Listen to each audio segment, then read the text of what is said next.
Olá pessoal, aqui quem fala é Euclides Vasconcelos, estou de volta aqui no canal do meu amigo Jones Manuel para o quadro Guerra e Política, o quadro sobre geopolítica e assuntos militares de uma perspectiva crítica. Depois de um hiato de carnaval, não tivemos vídeo na semana passada, mas antes de começar a discutir o tema de hoje, eu quero agradecer muito a vocês pelo sucesso e o retorno que eu recebi do primeiro vídeo, o vídeo sobre o fim da guerra da Ucrânia, sobre as negociações pelo fim da guerra da Ucrânia. O vídeo já passou das 40 mil visualizações, tem muitos comentários, muitas sugestões de melhoria, muitas dicas de gravação, por aí vai, né? Parte delas vocês já estão vendo que eu levei em consideração aqui. Melhorei um pouco o enquadramento, mudei aqui o fundo, a gente saiu daquele verde chapado do primeiro vídeo. Estamos melhorando, estamos levando em consideração as dicas de vocês. Peço que vocês opinem também sobre esse vídeo aqui. E antes de começar, eu quero também fazer um pedido. Como alguns já sabem, eu estou prestes a inaugurar um canal aqui no YouTube, um canal meu, um canal próprio. Vou pedir para o meu amigo Max colocar aqui na tela o print do canal e o link para vocês se inscreverem. É um canal que vai contar também com um vídeo por semana, então assim que a gente inaugurar,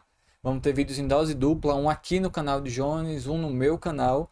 Peço que vocês se inscrevam, o canal agora já está com a identidade visual finalizada, belíssima inclusive, feita pela minha amiga Caterine. Agradeço muito, gostei muito do resultado, espero que vocês também gostem. E eu tô com a meta de 1000 inscritos antes de lançar o primeiro vídeo, e para atingir essa meta falta um pouco mais que 60 pessoas. Então, quem tiver interesse em discutir geopolítica, assuntos militares, receber atualizações do que acontece no mundo, corre lá, se inscreve, porque vai ter vídeo semanal lá e vai ter vídeo semanal também aqui no canal do meu amigo Jones Manuel. E se tudo der certo, logo logo a gente vai ter vídeos com maior regularidade por lá também. E o tema do vídeo de hoje é a Síria, pessoal. A Síria que no final do ano passado esteve em todos os noticiários, a Síria que ocupou todas as principais manchetes depois que caiu o governo de Bashar al-Assad em dezembro de 2024, e em seu lugar assumiu o poder na Síria um grupo conhecido por sua sigla HTS, um grupo que, não ironicamente, foi o braço da Al-Qaeda na Síria por um bom tempo. Um grupo que também integrou o Estado Islâmico por um bom tempo, mas que passou por um rebranding aí, uma mudança de relações públicas, e passou a ser abraçado por todo o Ocidente como um grupo que derrubou um ditador sanguinário, o grupo que agora traria democracia para a Síria, o grupo que estabilizaria um país que passou mais de 14 anos de guerra civil.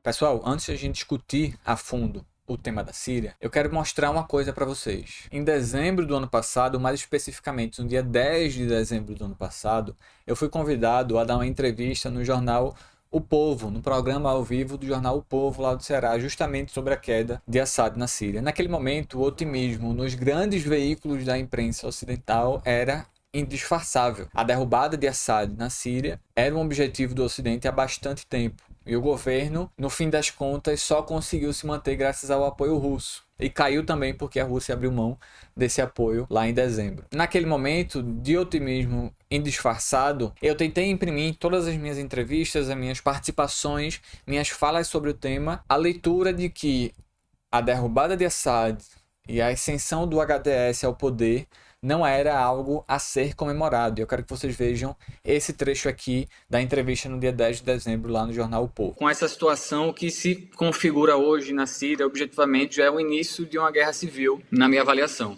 né? Porque o HTS não controla todo o país, outros grupos têm controles consideráveis de outras regiões do país, como é o caso do Exército Nacional Sírio, conhecido pela sigla do SNA, ou os próprios curdos no nordeste do país. E a Síria ainda tem uma certa maldição, que é estar cercada, que é estar próxima de vizinhos que há muito tempo sejam parte do caso que você citou agora, que a gente tem acompanhado nas últimas horas, é o israelense, né? Que se aproveitou da situação de caos dentro da Síria para avançar sobre o que faltava das colinas de Golã, que é uma região estratégica na Síria, que já estava ocupada parcialmente por Israel desde 67, e uma vez que se instaurou essa nova situação na Síria e esse caos interno, Israel já está aproveitando para não só, já aproveitou, na verdade, para não só tomar o que lhe faltava das colinas de Golã, uma posição estratégica que permite, inclusive, a artilharia israelense atingir a capital do país pela proximidade e por ser o ponto mais alto da Síria. Também tem questões relacionadas ao abastecimento de água da região e por aí vai. Para além da anexação completa e objetiva já das colinas de Golã, que já aconteceram, uma questão que Israel já almejava há várias décadas, desde 67 pelo menos, Israel já está fazendo algumas incursões dentro do território sírio. Embora as informações ainda sejam um pouco conflitantes, alguns falam que estão próximos, cerca de 20 quilômetros próximos da capital, outros falam em 30 quilômetros. O fato é que Israel já tem se aproveitado da situação interna da Síria e esse colapso do poder central, porque por mais que o HTS tenha assumido o poder, ele não representa ainda um poder central e, na minha avaliação, não vai conseguir representar, porque o próprio HTS é uma miríade de grupos menores com agendas, embora semelhantes e simpáticas, mas com algumas particularidades. Israel já está se aproveitando disso para anexar, para tomar partes consideráveis e importantes do território sírio. O mesmo vale para a Turquia, ao norte do país, que já há muito tempo almeja sua fatia do território sírio e que entra em confronto, inclusive, com os combatentes curdos que estão no noroeste, controlando parte do noroeste da Síria. Então, o que a gente está vendo, assim, em termos muito práticos, é que a Síria que a gente conhecia até hoje, a Síria moderna, já não existe mais.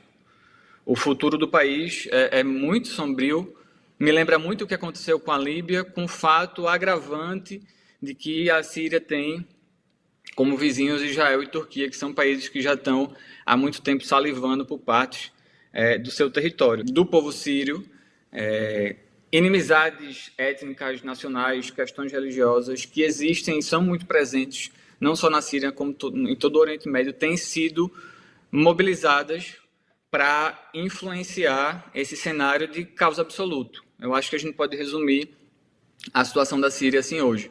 O que é muito triste, que é perceber que, apesar do autoritarismo, apesar de todos os problemas e do caráter burguês do governo Assad, que caiu e que implodiu pelos seus próprios problemas, aquilo era o fio que separava a Síria de um Estado muito parecido com o Estado colonial, que é o que a gente vai ver daqui para frente.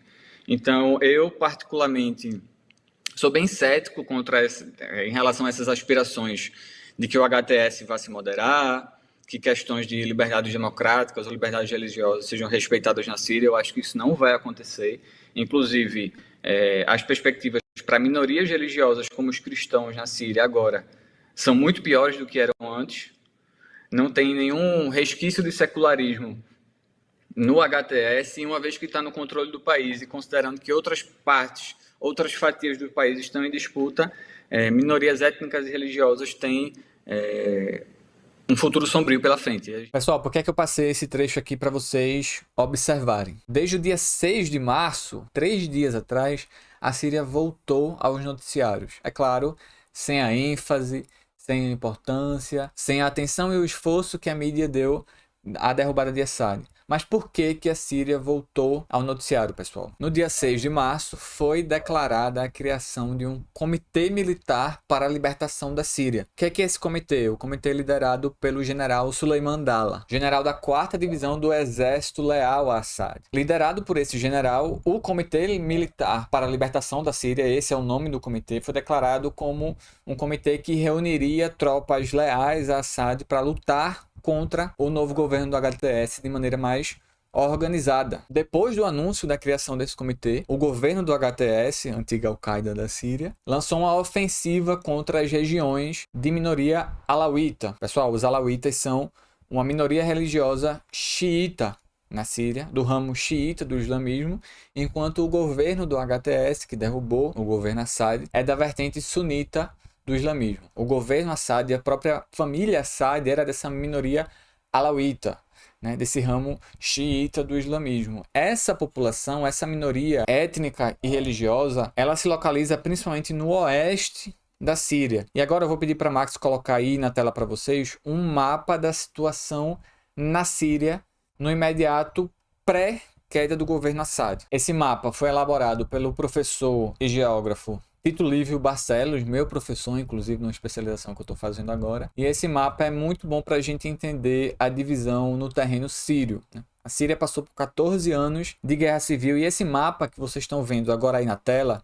eu peço que vocês prestem atenção nos seguintes elementos. Pessoal, essa área vermelha, né, essa área que ocupa a maior parte do mapa, era a área sob controle do governo sírio de Bashar al-Assad. Lembrando que esse é um mapa pré-queda de Assad, certo? No canto inferior esquerdo, vocês vão ver que tem uma parte verde aqui, certo? Essa parte é controlada por Israel, a parte do território sírio sob ocupação militar israelense, as colinas de Golã. Essa parte aqui já se estendeu, porque Israel já avançou sobre a parte que faltava das colinas de Golã e já criou o que eles chamam de zona tampão, uma desculpa para anexar mais território sírio e justificar como se aquela parte fosse uma zona onde eles não querem que ninguém esteja para garantir sua segurança. Na verdade, é só uma desculpa para avançar um pouco mais sobre o território sírio. Subindo um pouco mais, pessoal, eu quero que vocês observem aqui no canto esquerdo do mapa, onde tem duas estrelas vermelhas aqui, ó. Essas estrelas são as bases militares de Tartus e Latáquia. São bases militares russas na Síria, são as duas bases militares. Acima de onde indica essas duas bases militares russas na Síria, uma parte num amarelo um pouco mais claro, era o território que era controlado pelo HTS. Era só esse território aqui que era controlado pelo HTS pré-queda de Assad. Nos dias anteriores à queda de Assad e à implosão do governo Assad, o HTS lança uma grande ofensiva e vai conquistando territórios na direção da capital Damasco e muito rapidamente o governo Assad cai sem lutar. Pessoal, acima dessa parte amarela, no canto esquerdo da tela, tem uma parte verde, que é o território controlado pelo Exército Nacional Sírio, a sigla é SNA, e pela Turquia. O Exército Nacional Sírio também é basicamente um braço da Turquia no território russo, mas a própria Turquia também controla parte desse território aqui. Essa parte verde no canto superior esquerdo do mapa. Indo um pouco mais para o lado, e aí tanto que vocês estão vendo que tem essas bolinhas vermelhas e brancas, são bases da Turquia no território sírio. Lembrando que esse mapa é do pré-queda do governo Assad. Indo mais para o lado, essa parte, num amarelo mais esverdeado, é conhecido como Rojava, ou Kurdistão sírio. Os curdos são uma minoria étnica na Síria, que vive na Síria, parte dos curdos também vivem na Turquia, parte importante dos curdos vivem na Turquia, parte dos curdos vivem no Iraque, lutam há bastante tempo por um estado próprio, que seria o Kurdistão, tanto que essa região é conhecida como Kurdistão sírio, ou Rojava, certo? Esse mapa, pessoal, tem muitas informações, indica aqui, ó, as bases militares de Israel no território sírio, as bases militares dos Estados Unidos no território sírio, aqui, ó, no canto direito do mapa, no território curdo, mas é um mapa que dá pra gente ver como é que estava a situação, a divisão territorial da Síria no finalzinho da guerra civil pré-queda do governo Assad. Vocês vão lembrar, pessoal, que eu falei lá naquela entrevista que eu mostrei um trecho para vocês, que na minha avaliação e de outros tantos analistas, a guerra civil na Síria não tinha acabado. Melhor dizendo, se quiser considerar que é uma parte ou que uma fase da guerra civil acabou, considere-se também que iniciou-se uma segunda fase. A declaração do Comitê Militar para a Libertação da Síria, de tropas leais a Assad, que agora está na Rússia, e aqui tem um elemento importante, tá? Quando o governo Assad caiu a toque de caixa, Assad apareceu do nada em Moscou, o que já indica que a implosão e a queda desse governo foi também um acordo entre as potências regionais e Assad teve que ceder, ou concordando ou não, teve que ceder e sair do país para salvar a própria vida. Assad está lá em Moscou até agora. Então, depois da declaração do Comitê Militar para a Libertação da Síria, esse é o nome do comitê, com tropas leais a Assad, o que é que aconteceu, pessoal? Esse comitê foi declarado na parte do território de minoria alauíta. É aquela parte no canto esquerdo do mapa, bota aí de novo, Max. Lá no canto esquerdo do mapa, onde estão as bases russas. É principalmente ali, naquele canto do mapa sírio, que se concentra essa minoria. Depois da declaração do comitê, o governo do HTS lançou uma ofensiva que, em 48 horas, segundo a Reuters, matou pelo menos 1.000 civis de minoria alauíta. Literalmente, pessoal, uma limpeza étnica em curso. Vocês estão vendo agora aí na tela um vídeo de tropas do HTS atirando contra um prédio residencial nessa região.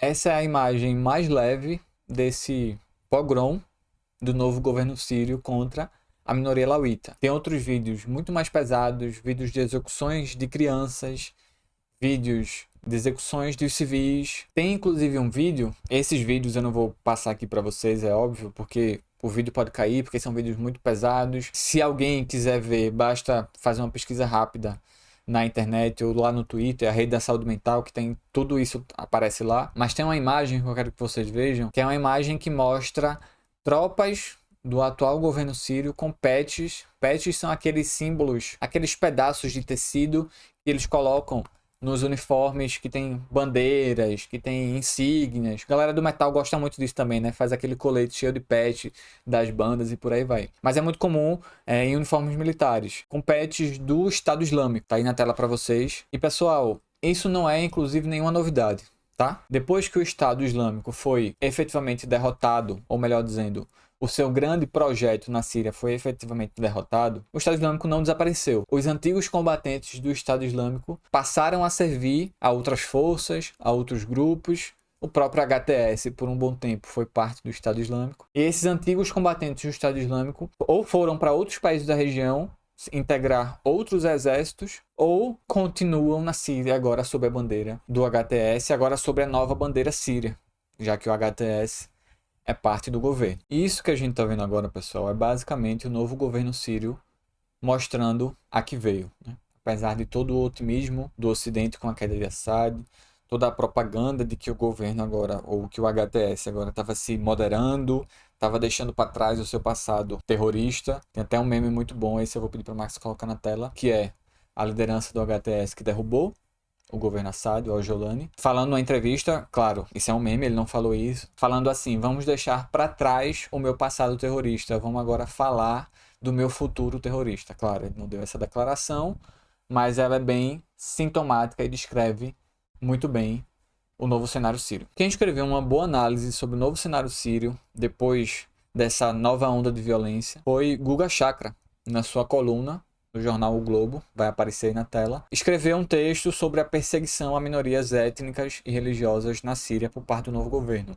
E aqui, pessoal, minorias religiosas divertentes do islamismo, minorias religiosas cristãs, os drusos também são outra minoria religiosa importante na Síria, daqui a pouco a gente vai falar sobre ele. E ainda tem muita água para passar por baixo dessa ponte síria, pessoal. O novo governo do HTS, alguns dias atrás, divulgou também um mapa da Síria. Um novo mapa oficial da Síria, que também vai aparecer para vocês aí na tela. E eu quero que vocês observem duas coisas nesse novo mapa inicial. Nesse novo mapa da Síria, esse novo mapa oficial divulgado pelo Ministério do Interior, faltam duas partes importantes do território. O mapa oficial do país, divulgado pelo governo, não consta, primeiro, no canto inferior, vocês vão estar vendo aí na tela, no canto inferior esquerdo, as colinas de Golã, ocupadas e anexadas por Israel. O novo governo sírio do HTS tirou do mapa do país uma parte importante ocupada por uma potência vizinha. Na parte superior esquerda, pessoal,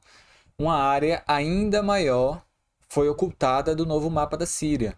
A área de Alexandreta, ocupada pela Turquia. Então o novo governo, o HTS, derruba o governo Assad, assume o governo, forma o que eles chamam de um governo de coalizão nacional. Não é um governo de coalizão nacional. E já divulgam o novo mapa oficial do país, ocultando, ou melhor dizendo, dando como perdidas duas áreas importantes ocupadas por potências estrangeiras. Isso nada mais é, primeiro, que a cumplicidade com a repartição do próprio país. Já falei e volto a repetir. A Síria está sendo fatiada entre potências vizinhas e grupos internos. A Síria, como a gente conhecia antes da queda do governo Assad, a Síria secular, a Síria como um país, como uma nação, já não existe mais. Existe um território fragmentado, cada vez mais fatiado e que novamente volta a mergulhar na violência da guerra civil. Certo, mas esse é o cenário da Síria agora.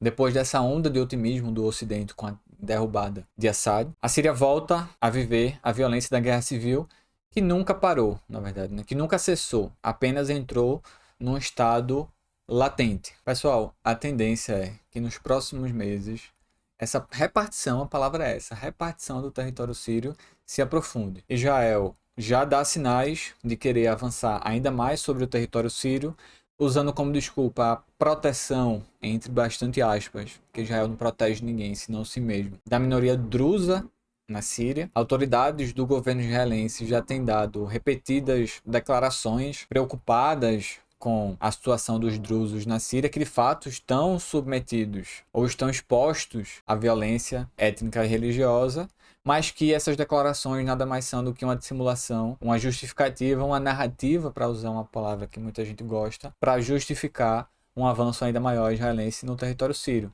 Ao mesmo tempo, a Turquia, ao norte, dá sinais da prova e efetivamente já avança também sobre o território sírio, aumentando a fatia, aumentando a parcela do território sírio que quer para si. Um outro elemento que a gente vai precisar prestar muita atenção a partir daqui é o elemento curdo. Os curdos já controlam parte importante da Síria. Os curdos foram uma força fundamental no combate ao Estado Islâmico. Talvez, se a gente considerar as tropas no chão, as tropas no terreno, talvez as tropas curdas tenham sido as principais e as mais importantes na luta contra o Estado Islâmico, ao lado das tropas do próprio governo Assad. Os curdos que fizeram uma aliança com os Estados Unidos para o combate ao Estado Islâmico, receberam armamento, receberam apoio, permitiram a instalação de bases militares estadunidenses no seu território. Aquele mapa inicial que eu mostrei para vocês mostra essas bases.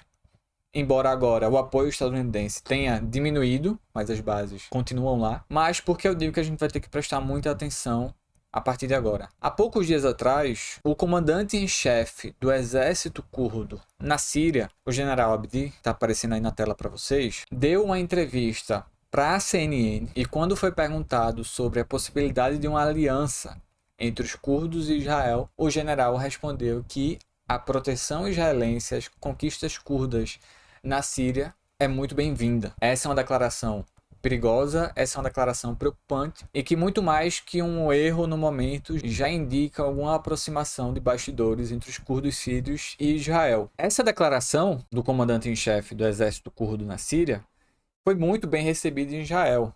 A mídia israelense já argumenta que essa aliança seria muito importante para redefinir o mapa do Oriente Médio e uma declaração que precisa ser vista com desconfiança e com preocupação. Lá na rede social da saúde mental, o Twitter, eu cheguei a debater com algumas pessoas que apoiam e que reivindicam a experiência de Rojava, uma experiência importantíssima, uma experiência interessantíssima de ser observada com mais atenção, mas que já há algum tempo vem dando alguns sinais preocupantes como esse. O sinal que foi descrito por alguns defensores como apenas uma declaração diplomática, uma declaração protocolar, uma declaração que não significa nada. Pessoal, se nada significasse, essa declaração não seria dada. Embora, é claro, ela precise ser colocada em contexto. Qual que é o contexto? Os curdos são um povo que vivem parte na Síria, parte na Turquia e parte no Iraque. Os curdos há bastante tempo lutam pela criação de um estado próprio, que seria o Kurdistão.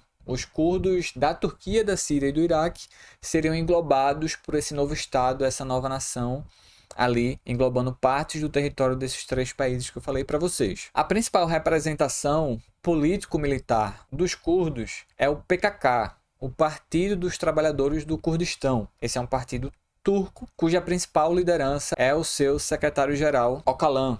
Não sei se é assim que pronuncia o nome dele, peço desculpas se estiver errado. Öcalan está preso há décadas na Turquia e recentemente ele deu uma declaração estranhíssima por sinal. O cara está preso há não sei quantas décadas e de repente aparece dando uma declaração de que os curdos turcos que estão em luta contra o Estado turco, que os persegue etnicamente, o Estado turco faz uma perseguição étnica, tenta uma limpeza étnica contra os curdos, só não conseguiu fazer porque os curdos se levantaram em armas dentro do território turco. Estado turco que é bem experiente em limpeza étnica e genocídio, né?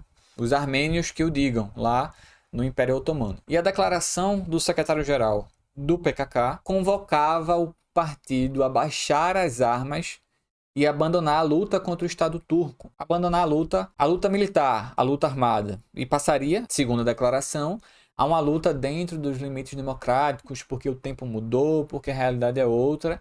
E por aí vai. Minha avaliação é que essa declaração é um erro absurdo. Se isso de fato se efetivar, os curdos vão sofrer uma onda de violência como nunca antes. O que é até um pouco curioso quando a gente pensa que o PKK, que já foi um partido marxista-leninista, deu uma guinada ideológica para o que eles chamam de confederalismo democrático. Há algumas traduções de textos do secretário-geral que descrevem essa teoria organizativa, que é uma teoria em tese e na prática também em algumas experiências, um pouco mais horizontal, um pouco mais, entre aspas, democrática no sentido autonomista da coisa, mas que precisa conviver com o fato de que há uma luta militar, uma luta armada dos curdos contra o Estado turco, contra diversos grupos na Síria e também contra o próprio Estado Islâmico. E a luta militar, a existência de um exército, limita experiências democráticas ou experiências autonomistas em algum nível. Um exército exige hierarquia, exige disciplina, e o exército curdo conta com isso também. Em outro momento a gente vai aprofundar um pouco mais sobre os curdos. E essa declaração do secretário-geral do PKK, que é uma declaração que pede um novo congresso do partido que decida pelo abandono da luta armada, da luta militar contra o Estado turco, essa declaração veio acompanhada da concordância das principais figuras do partido na Turquia. Para um partido que se diz não centralista, para um partido que se diz confederalista ou que se diz oposto ao stalinismo, à hierarquia, ao engessamento de partidos marxistas-leninistas, essa declaração foi aceita de maneira bem vertical e de maneira bem direta, com poucos questionamentos. O primeiro questionamento relevante que apareceu foi o questionamento do chefe militar dos curdos na Síria, o general Abdi, esse mesmo que deu a declaração querendo apoio de Israel. A declaração dele dizia que a fala do secretário-geral do Partido Curdo na Turquia não se estendia aos curdos sírios, enquanto as lideranças do Partido Curdo na Turquia dizem que sim, se estende. Que a ideia é que todos os curdos baixem as armas, inclusive os curdos sírios, para passar da luta militar, da luta armada, para a luta democrática, para a luta dentro dos limites do Estado e por aí vai. De novo, ainda há muita água para passar por baixo dessa ponte. A gente vai ouvir falar muito nos curdos turcos ainda, nos curdos sírios. Eu avalio que essa ação, se efetivada, eu avalio que essa ação, esse baixar das armas, se efetivado, vai se refletir numa onda de violência contra os curdos que, se baixarem as armas, estarão vulneráveis contra a violência tanto do Estado turco, que há décadas persegue o povo curdo no seu território, quanto dos diversos grupos dentro da Síria. Pessoal, eu imagino que esse vídeo esteja confuso. Eu citei vários grupos, citei os alauítas na Síria, citei os curdos na Síria, na Turquia, citei os drusos, citei Israel, mas vejam, de fato o cenário é complexo. A Síria em específico e todo o Oriente Médio em geral, de fato conta com diversos grupos étnicos, de fato conta com diversos grupos religiosos, com interesses, agendas e bandeiras muito diferentes. Interesses e agendas que muitas vezes são mobilizados por potências estrangeiras com interesses naquela região ou são mobilizados também pelas próprias classes dominantes da região. O importante que a gente entenda nesse momento, falando sobre a Síria, é que, apesar da propaganda incessante, a propaganda fortíssima do novo governo que derrubou Assad na Síria, o governo do HTS, uma propaganda que dizia que era um governo que estava se moderando, um governo que veio da Al-Qaeda, um grupo que era nada menos que o braço da Al-Qaeda na Síria. É muito curioso que, ao mesmo tempo que o Ocidente se declara contra o extremismo islâmico, contra o fundamentalismo islâmico, sempre que precisa, apoiam grupos fundamentalistas, apoiam grupos extremistas em defesa dos seus interesses. O interesse principal era a derrubada do governo Assad. E aqui eu abro um parêntese muito importante. Eu peço que vocês assistam um debate que foi organizado pelo PSTU aqui em São Paulo, que contou com representação do PSTU, do PSOL e do PCBR. Eu peço que vocês assistam esse debate. O debate está aparecendo aí na tela para vocês agora. E eu reforço aqui o que eu falo desde a queda do governo Assad. A queda do governo Assad foi uma tragédia não por Assad, mas pela Síria, que agora está nas mãos de um governo fundamentalista que vai perseguir cada vez mais as minorias étnicas e religiosas. O massacre iniciado no dia 6 de março, que em 2 dias matou pelo menos 1.000 civis alauítas, matéria de novo aí na tela para vocês, da Reuters, é só o início. A Síria voltará a estar mergulhada numa onda de violência, a guerra civil voltou à tona, Israel e a Turquia avançarão ainda mais sobre o território sírio e cada vez mais se concretiza aquilo que eu e outros vários analistas falam desde o início. A Síria, como Estado nacional que a gente conhecia antes da queda do governo Assad, não existe mais. A Síria está sendo fatiada entre potências estrangeiras, entre grupos internos. A Síria está sendo balcanizada. E mais uma vez, é a população síria, é o povo trabalhador sírio que já passou por uma guerra civil de mais de uma década que destruiu o país. Uma guerra civil também alimentada por potências estrangeiras com interesses no território sírio e uma população cada vez mais submetida à violência de cunho religioso. E para reforçar mais uma vez qual que é a minha posição e qual eu acho que é a posição correta diante do que tem acontecido na Síria, a questão da Síria é um tema que há anos é razão de debate e de enfrentamentos fortíssimos entre a esquerda e entre os comunistas. Se vocês quiserem ver quais são as principais posições, assistam o debate que eu mencionei a vocês. Alguns leem as forças anti-Assad como forças revolucionárias e consideraram a queda de Assad como a vitória da revolução na Síria, ignorando completamente o caráter fundamentalista das forças que tomaram o poder. A queda do Estado sírio, um Estado secular. O que significa secular? Um Estado com liberdade religiosa, um Estado laico. A queda do governo sírio, um governo em alguns aspectos criminoso, um governo em alguns aspectos sanguinário, mas que era a última barreira entre a existência da Síria como nação e a partilha completa da Síria que a gente está vendo hoje. Para reforçar de uma vez por todas qual é a minha posição, eu vou resgatar aqui uma citação de Leon Trotsky, o revolucionário russo, bem famoso e bem polêmico, que foi referenciada inclusive pelo meu camarada Gabriel Lázari, lá no debate organizado pelo PSTU, o debate que eu mencionei para vocês. Trotsky, quando perguntado sobre aquela dicotomia entre democracia e fascismo, que dividia o cenário pré-Segunda Guerra Mundial, dividia o cenário durante a Segunda Guerra Mundial, inclusive, que é uma dicotomia que pode enganar e que pode ser perigosa se levado à categoria de dicotomia universal, inclusive nos dias de hoje. Esse debate sobre frente ampla, de combate ao fascismo, acaba sendo utilizado como uma desculpa para rebaixar todas as pautas e as bandeiras dos trabalhadores. Mas vamos deixar esse tema para outro momento. Quando questionado sobre essa dicotomia, sobre quem deveria ser apoiado em alguns cenários, Trotsky responde da seguinte forma. Tá aparecendo na tela aí para vocês acompanharem. Existe atualmente no Brasil um regime semifascista que qualquer revolucionário só pode encarar com ódio. Suponhamos, entretanto,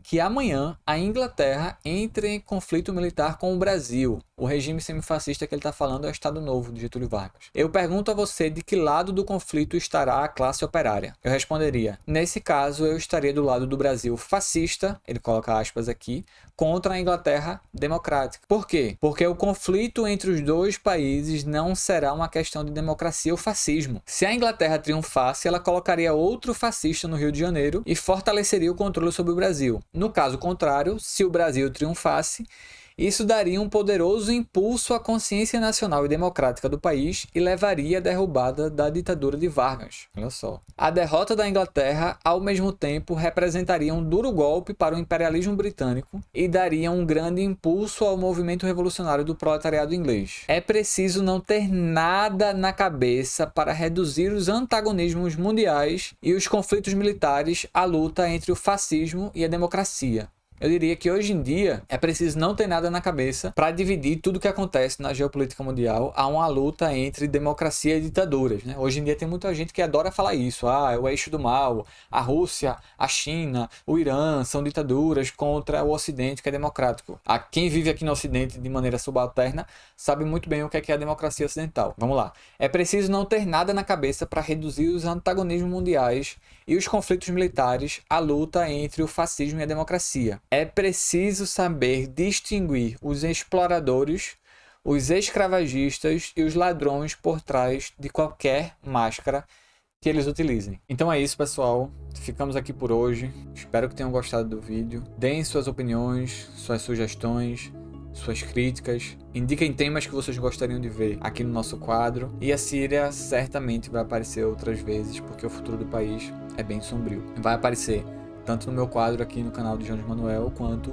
no meu canal do YouTube. Tá aí na tela novamente. Peço que vocês se inscrevam, me ajudem a bater a meta dos 1000 inscritos, porque em breve terão vídeos semanais também lá no meu canal, comentando tudo o que acontece no mundo. E a gente sabe que tem bastante coisa acontecendo no mundo.